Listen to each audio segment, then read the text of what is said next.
Hello, race fans. Welcome to another episode of Short Track Guys Podcast, brought to you in part by McDonald Muffler. The Muffler Mafia, family owned and operated.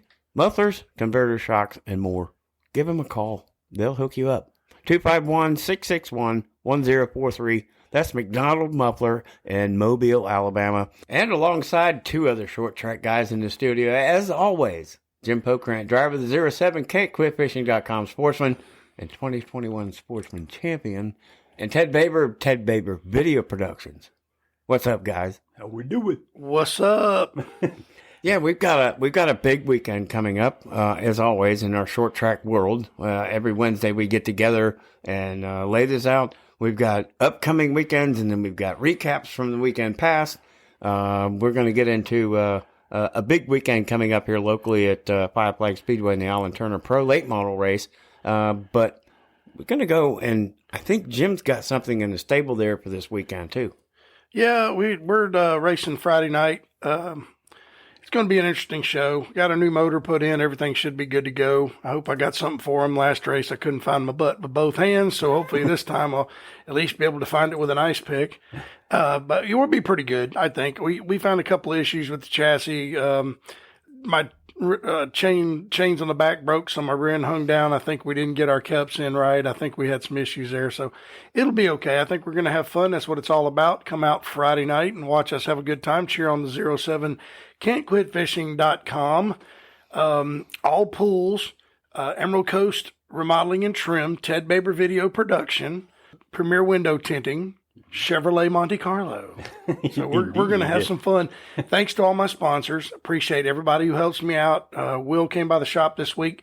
Martin, my crew chief, actually came by the shop last night, which is the first time he's been out of the house since his surgery. So thank goodness, he's going to be out there Friday night with us. Wish we could have Ben Cranford, but he's working in the Bahamas. So. Oh, poor old him. Yeah, poor him. He's got it so bad in his blue, beautiful waters in that 55-foot boat fishing. It's terrible. It's a rough life. I know, it's awful. I know he's just dying. Oh man, I can't be home. And, yeah. Oh my Lord. Yeah, but that's awesome. I mean, and it's going to be a good night of racing. The Crown Stocks.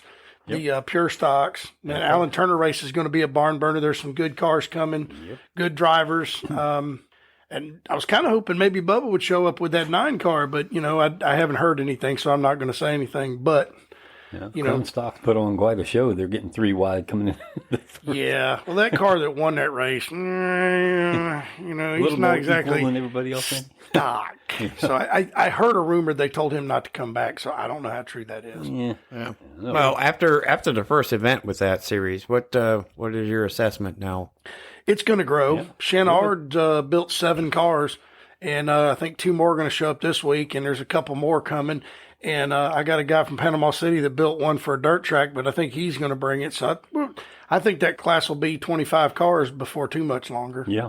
It's very affordable. That's the best part. Yeah, if they keep it that way, that's the thing. Yeah. And even in our class, they got to start looking at stuff. So we'll see. I mean, it's going to be a good night of racing. So the weather's going to be pretty good. So come on out, sit your butt in the grandstands, eat a hot dog, watch cars go around, talk to your buddies, have a good time. Yeah, and cheer for the 07. Cheer for the 07 Can'tQuitFishing.com sportsman. Absolutely.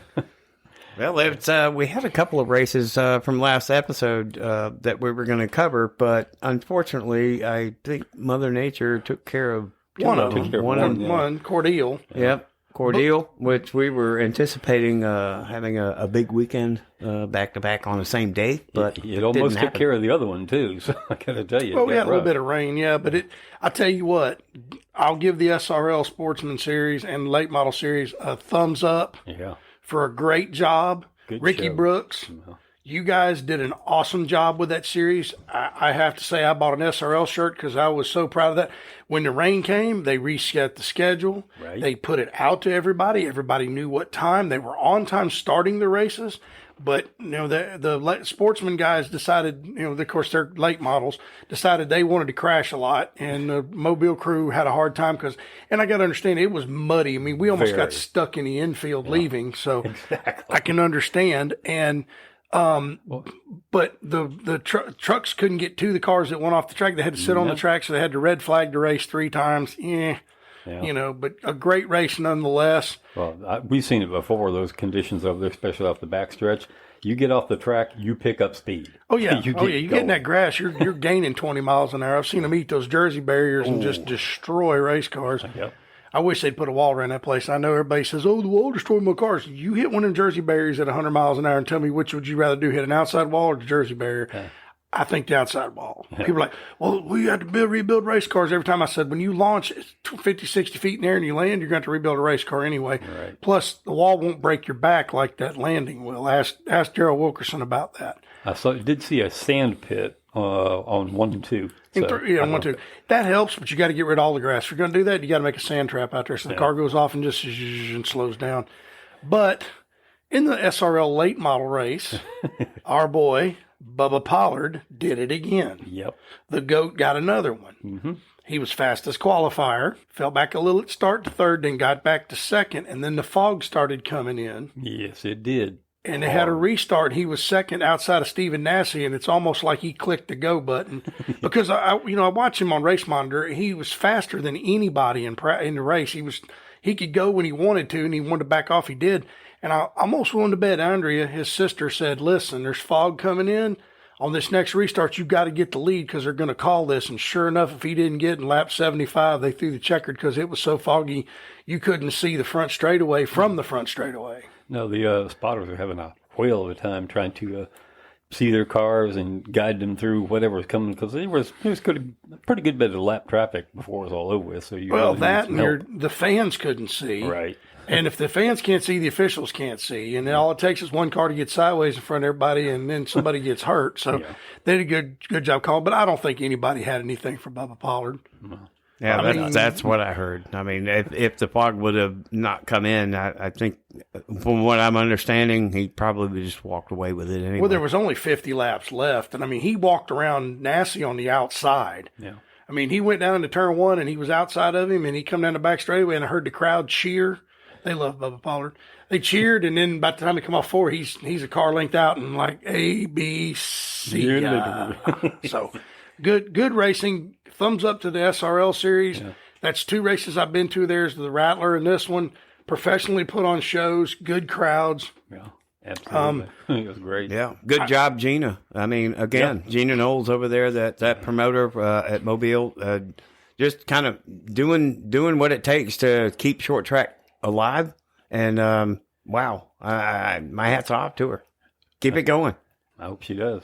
I think it will. I mean, it seems it's going to be a good deal. I just wish she gets some more local cars. I really hate these guys that say they're coming and don't come. And hey, look, I'm the first one to tell you, if I could afford it, I'd be over there every week. But with running a different tire and a truck with 356,000 miles, it's kind of hard to drive over there. And my buddy's trying to get a double stacker trailer, and if he does that, then gladly we'll go. As many times he wants to go, I'll go. I'm not worried about it. But just love to race over there. Good job. The track did a nice job. The infields were full of cars. The fans, the grandstand was slammed full. It was. It was a good night for both parties. Good night for SRL racing. Good night for Bubba Pollard, and we're looking forward to the next one. Good show all the way around. It was just wonderful to watch, as much as we could see. As much as we could see after the fog came in. But I'm telling you, man, even after the rain, they had their stuff together. Ricky Brooks does an excellent job. Yeah. I look, and I know Ricky, and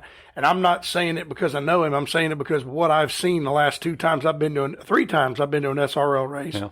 Things have gone very well. Yeah. Right. Well, our Short Track Guys podcast, we tend to focus a lot about on-track activity from region to region and from series to series, but we rarely get a perception of what it is behind the scenes. And we have Ted here with Ted Baber Video Productions that has been behind the scenes and seen a lot throughout his tenure. And I just want to get a perspective and putting that out there and just kind of taking a bypass, if you will, from the short track world and seeing it from a different perspective in the video camera world, and to see if Ted can kind of shed some light on sharing a little story or two, if he has many, more than that, about what it is behind the scenes in the short track world. Oh, I worked for a group called Pit Row Productions. Tony, Mike, Matt, Creed, Brandon. The whole crew out there is a very professional crew. They had some awesome equipment. I got to tell you, I have seen a lot of this stuff before, but it was really amazing to watch and be a part of a crew that could do a really amazing job like that. It was fun to be there. It was pretty tense. It was really tense when the fog started rolling in. The director says, "Pick up car number 37. His door is about to blow off." I'm like, I can't even see car number 37 because of the fog. And we had some technical issues, with the moisture and all that. But when the rain came, everybody got together and we packed everything up that had to be packed up. We bagged everything that had to be bagged, just in anticipation of the difficulties that can be created whenever you have something like that. But all in all, I mean, Tony, the director, he was calling shots like I'm used to calling. Okay, stand by this camera, you take that one. They had an outstanding group. It was just fun to work with. I had a blast. It was a lot of work, I got to tell you, because we started, I think, around 8 o'clock or so. We did not get wrapped up and have everything packed up and ready to rock and to get out of there until 1 o'clock, partly because of the situation with the weather and partly because there was just a whole lot of gear to pack up. I'm telling you, when you're working with a crew that size with that much cabling and that much information and their communication outfit, the gear that they use to actually communicate with all of their camera operators and getting everybody in position and being in place and working together. They had a speed shot camera. They had a camera in turn 3. They had 2 cameras in the tower. They had one guy on a wireless camera. So it was, it was something to behold. But it was a lot of fun. It was a lot of work. But it's nothing unusual when you want to have a good product to have a group like that taking care of it. All right. For those of you that are listening and our followers and everything, and also we do appreciate that. But if you watch these videos, and highlights, now you get a little bit better perspective of what's behind the scenes and what goes into what you're actually seeing. Not only just the commentary, but the production behind the video. Right. It's a whole lot of work, I got to tell you. I won't say as much work as putting the car on the track, but putting out a good show. It's like they say about speed. Speed costs money. How fast can you afford to go? A good production costs money. How good can you afford to look? Right. And you spend most of your time with the video up in the tower above the racetrack. You're not right in the pits doing like a pit walk or anything. Right. You're up really filming the race. Right. It's a workout, and I know that somebody that Jim knows exactly how much of a workout it is to keep have smooth shots, have good production. It's just a whole lot of work, but it's a lot of fun. I like it. Jim's been on the big end of that too, as far as the video goes. Yeah, that's how I met Ted. Snowball Derby 99 or 2000 when I wrecked Stick Man. Yeah. He's like zooming along, all of a sudden the video just goes right back to me and Stick, and I'm beating on Stick, trying to get him out of the way, and the next thing I know, I dump him, and Ted got all of it. I've still got I got the VHS tape to prove it. Yeah, that's been a while. That's 23 years ago. Yeah. It was the 2000 Snowball Derby. It was in that Chevelle chassis. Same car got sitting in my front yard, just sitting there. It was that car.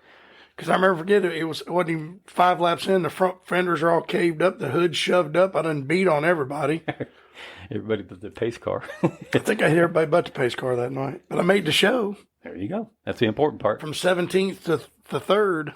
Well, the big race coming up this Friday night, the Alan Turner Pro Late, number 1, 100 laps with the Sportsman, which Jim is getting his 07 can'tquitfishing.com Sportsman ready with the Pure Stocks and the Crown Stocks, which we've touched on. Yep. After one race, let's see how they do coming up and see how that season progresses and how the class grows.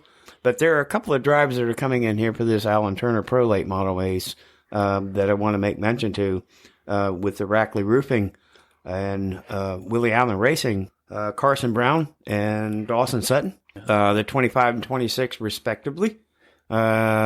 These kids, like we've talked about in the last I don't know how many episodes since we got started.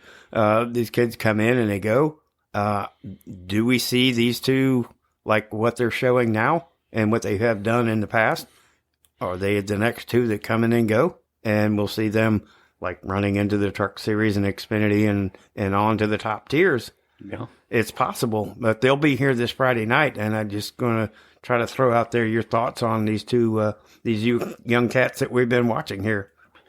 It happens a lot. I mean, we've seen it with a whole bunch of different drivers coming in here and then making a name for themselves and using this as a transition from here to NASCAR. It just works Well, out. there's another young lady that's coming also, the Katie Hedinger, Yes. driving for Anthony Campy. And she's the first woman to ever win a race at Hickory Motor Speedway, late model stock feature. And, she won down in New Smyrna. So, that's somebody else that we got to watch. So, you got these young drivers that are coming up. You never know where they're going to go. I mean, you got guys like John Hunter Nemechek that went to Cup and then said, you know what, I'm going to step back to the Truck Series. Now he's back in Xfinity. He's running good. How many guys that have won or the Snowball Derby right now? Ty Majeski comes to mind. Ty Majeski, he's another one. He's won a truck race, and he's, super bad to the bone. But, I mean, look at the top 3 NASCAR series this past week. Josh Berry, short track, who finished second in the Cup Series and has won several Xfinity Series races, ran for the championship. Chandler Smith, Snowball Derby winner. The kid said he compares driving an Xfinity car to a super late model. He said, you want to teach these kids how to drive Xfinity cars? You put them in super late models. Plenty of horsepower and not enough grip. That's the thing. In the Truck Series this week, Carson Hocevar. Right. Raced Five Flag Speedway. He's a little rough, but hey, he's pretty good. He won a 3 major series, and you talk about all 3 of those major series wins, and finished second with Josh Berry. That's all guys that have raced at Five Flag Speedway and the Snowball Derby. Christian Eckes, I think we discussed his. Christian Eckes is another one. Chase Elliott. A lot of them. I mean, these kids are coming up and they're running super late models, and that's the series it is.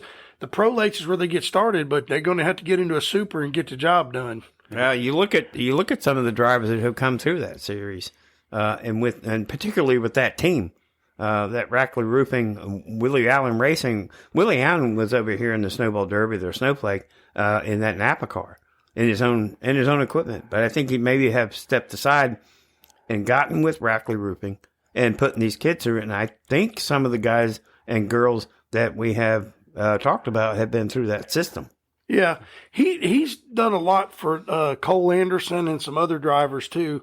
I mean, like I said, you run pros, that's fine, but you better step up to the supers if you're going to go anywhere. You can win the Alan Turner race, but it's the big derby and the big races where you're going to get the big talent.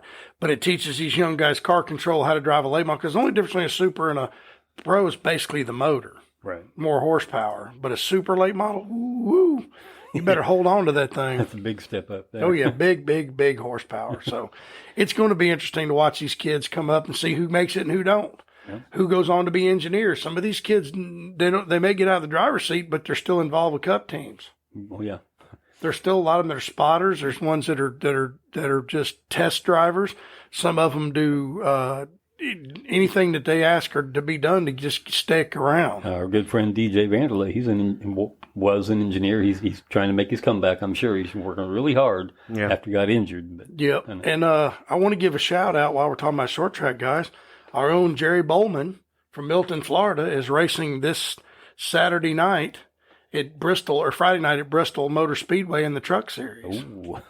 He got a ride in the Craftsman Truck Series, so that's going to be cool to see how he does. He's a local driver, races vintage cars, ran Outlaws at Five Flags, ran late models for years, and he got him a ride in a truck. Maybe 3 more races after this one. We'll see.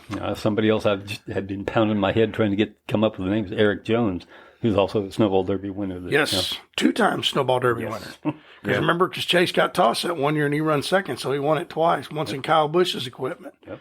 He's a funny story though. Yeah, because he passed Kyle Busch on the outside. He said when he did it, he was all giddy, and then he realized he had 10 laps left. He had to finish the race, and he said that Kyle Busch said Samantha all went along, outrun me and snowball.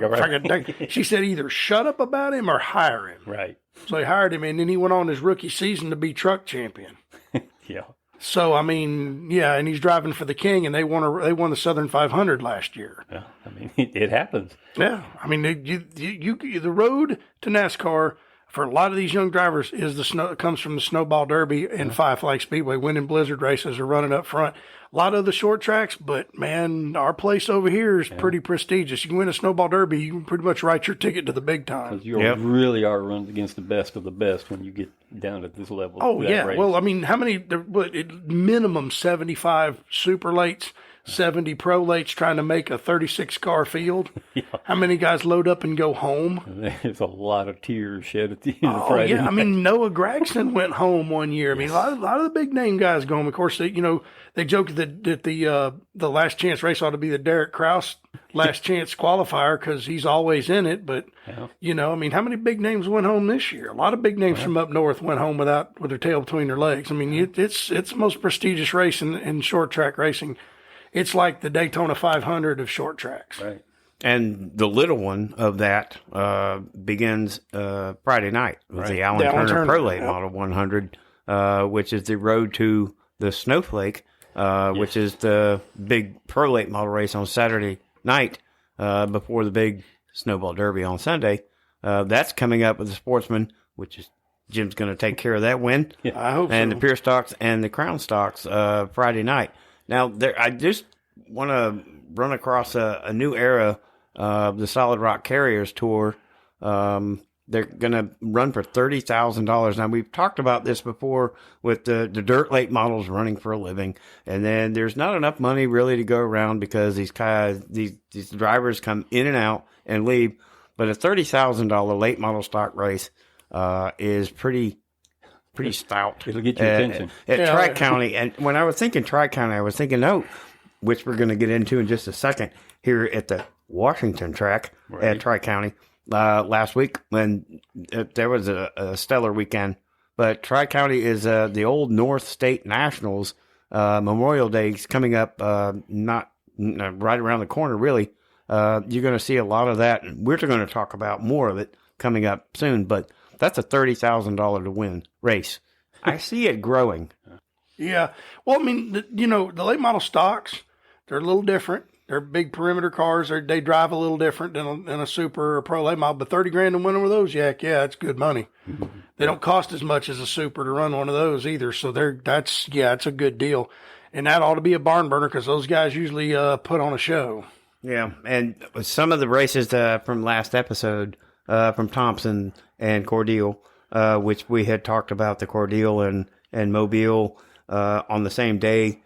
Yeah, weather came in and canceled those, but those are going to be, Thompson's going to be rescheduled for this weekend. Cordele's going to be this weekend. Yes. And if we're going to step and go back to the Washington Tri-County, the Apple Cup 125, it was Hayden Plybon that I had texted you guys saying that he might be able to sweep the weekend because he ended up winning the Pro Late Model race on a Friday night and had a chance to win the Apple Cup 125 on Saturday. But it didn't come to happen. And you guys have seen the video. There was a wreck. I don't know if you would call a bump and run or a turn and win. But the leader was end up disqualified. Yeah, that was a dump, no doubt. Yeah, well, I mean, whether he did it intentionally or not, he still took the guy out. He running there way too hard. He got on the brakes too late and slid up into him, and around the leader went, so he got tossed for it. That wasn't accidental contact, I'll just put it that way. Whether it was intentional or not, probably not, but the guy made a mistake. You got to pay for it. Yeah, Kyle Tellstrom. And that dude in the 91 car, I bet he'd come around there and he's like, did I win it? Did I win it? I've won one like that before.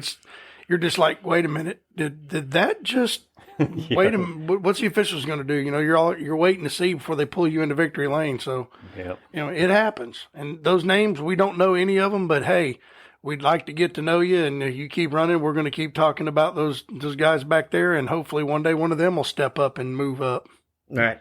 And then the last one we've got is in Nashville, and we all are a fan of Nashville Super Speedway. Yes. It's just a really great track. 119th opening night. Dylan Fetcho.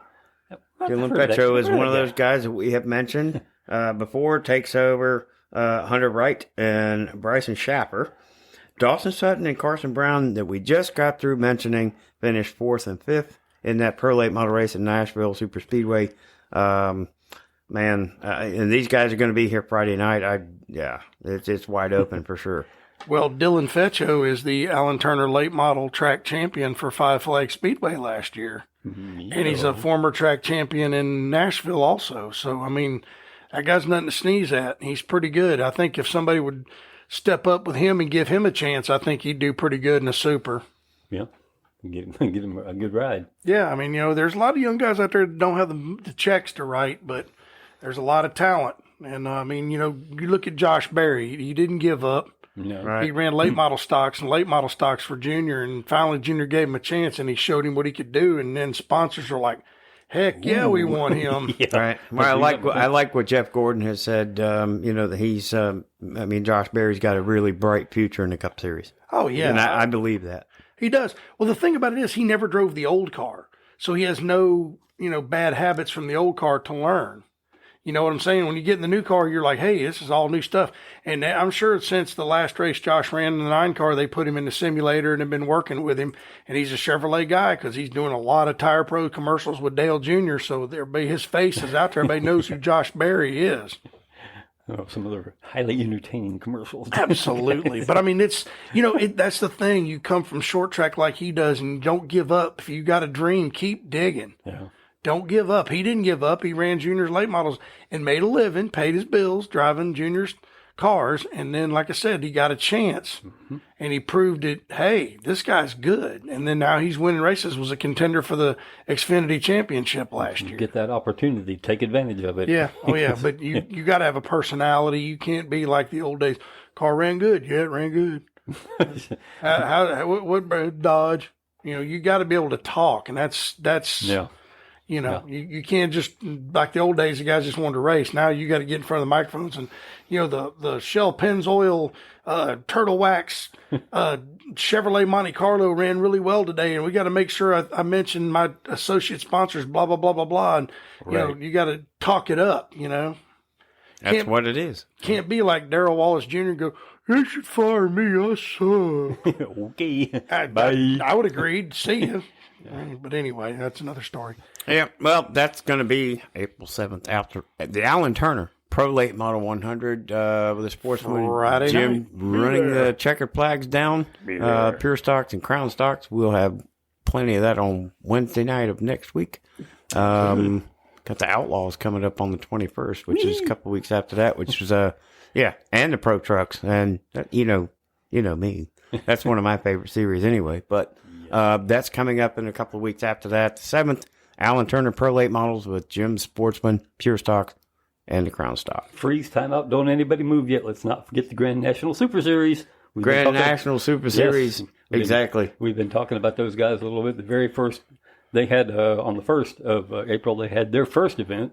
A.J. Hendrickson swept it, talking about sweeps. They always have 2 races, and they're 50 laps each, 750 to win in both of them. So that was a good weekend for him, and they've got a full schedule on their website. So go to the website and find that. Good. I like that class because it's old Cup cars and old Busch cars and old ARCA cars. Gives them some new life because there's cars just sitting around rotting into the ground. Gives them a new life. Yeah. And I think it'll be a good thing because I'm going to tell you, ARCA's gotten boring.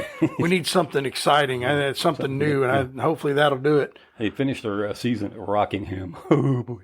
Good times. Yeah, I'd also like to say prayers to the families that lost a bunch of these tornadoes we've been having out west of here and north of us, man. I'm going to tell you what, there's been some awful stuff going on, and our thoughts and prayers are with their families because I'm sure affected by that. There's a lot of racers, and we hope that you guys can recover and everything goes well. And for those that people have lost somebody, we're praying for you. Absolutely.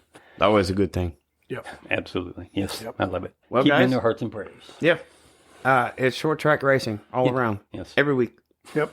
I don't know how to get it out. There's a lot of it. If they put it in you, you can't get it out. racing. Period. Yeah. It's the worst. Stock car racing is a drug worse than crack. Yeah. I've been addicted to it for so long, and then you sit around wintertime and you just got to have a fix, man. Yeah, I get cut and I bleed asphalt. Yeah, I bleed motor oil. Are you kidding me? 10W40. But yeah, Guys, we got some things covered. We got some things coming up. Look forward to next week. It's always a pleasure to get together with you, and if I can keep my bearings straight, we're good. Everything's okay. I don't know how we're going to do this. We didn't go over it really, but no, we didn't. Let's just do this just standard all together. Yep. Yes. Let's go, Brandon. Good night, everybody. Be strong, America. Thanks for listening.